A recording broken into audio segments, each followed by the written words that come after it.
Friends, 1059 days of war between Russia and Ukraine, and in southern war zone in Zaporizhia Oblast, Kurakhovo sector, Russians' offensive operation in Malaya Tokmachka and Novodemilovka is continuing. Towards Velika Novosilka, Russians have advanced Vremivka within the city, and 80 to 90% have been taken by it. Also south of Velika Novosilka and entered the city from the southern side. Ukrainian channel now own that. Two-thirds of Velika Novosilka has come under the control of Russian's army. And after the loss of Vremivka, Ukrainians will have to withdraw till Burlatsky, Dnipro and Rozliv line. Coming to east on Kurakhovo sector, Russians have secured Shevchenko fully after Ukrainians' counterattack failed, and also advanced west of Petropavlovka. They have advanced towards northern shore of Sukhyali river and northeast of Konstantinopol. Russian's army has entered Dakhnoe. Now coming to Pokrovsk, Russians advanced in west of Zavirov and northeast of Pishane, which is under its control now. It also advanced south of Kotlin, entering the city and took over almost 50% and started assault on Udaknoe and took over mines management complex. In south-southwest, Russians advanced northwest of Novovazilivka and north of Yazinoe. Once again, Yazinovo is under Russians' control and they recaptured Uspenivka fully. Slavianska also is under their control, and Russians have reached outskirts of in south Novoandrivka. In other parts of eastern sector in Torsk, Russians made gains in northwest of the city, now almost in control of 90% city, while Chasiv Yar positional battle continuing. Siversk, Serebryansky, Forestry, no changes.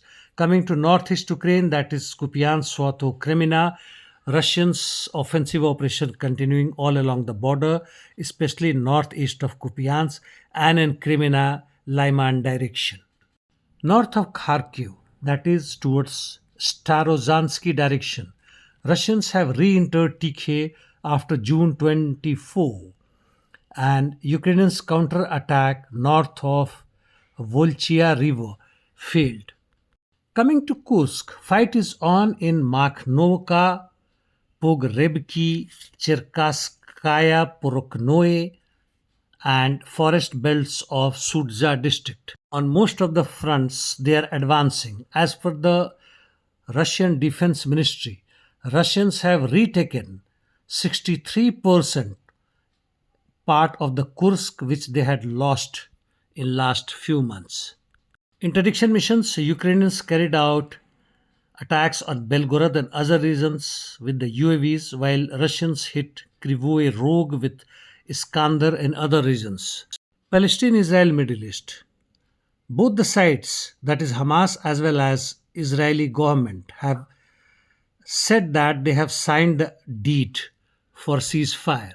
Huge celebrations have been seen by the people in Syria, Yemen, Lebanon, and they have taken this ceasefire as their victory. As far as Israelis are concerned, their feelings are mixed, but those whose relatives are still under Hamas control are really happy and celebrating the issue and the ceasefire. Syria, Sudan, I do not have much information, but by and large, situation is not very cool and calm.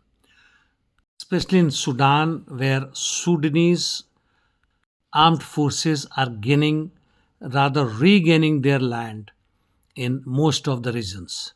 In the meantime, UK's Prime Minister Starmer, after having reached Ukraine, met Zelensky and signed a 100-year agreement, calling it strategic partnership. On the other hand, Iranian President Masoud Pezeshkian is in Russia, and they too will have some strategic partnership signed, but it seems that military pact won't be there. Let us wait and watch for that. Now, something about a country known as Haiti you must be knowing, of which 1 million people are displaced due colonial legacy of France and United States of America.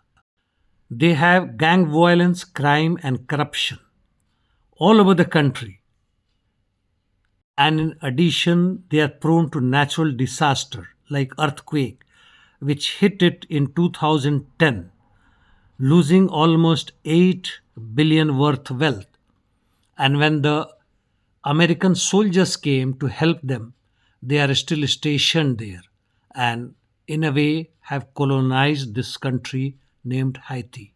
And now they control this country, Haiti, physically through puppet regimes or through their own army since 1915, though the country was declared independent in 804 itself, but kept paying reparations to its former master France in billions if taken in today's currency and including inflation. Well, world is not in peace today itself in 21st century, which we have seen almost 24, 25 years now. The situations have worsened, even though the French army is forced to, in latest news, Chad in Africa. However, the situation becomes difficult from different conditions, different sides, like what we saw in Syria. And that's enough for the day. Thank you.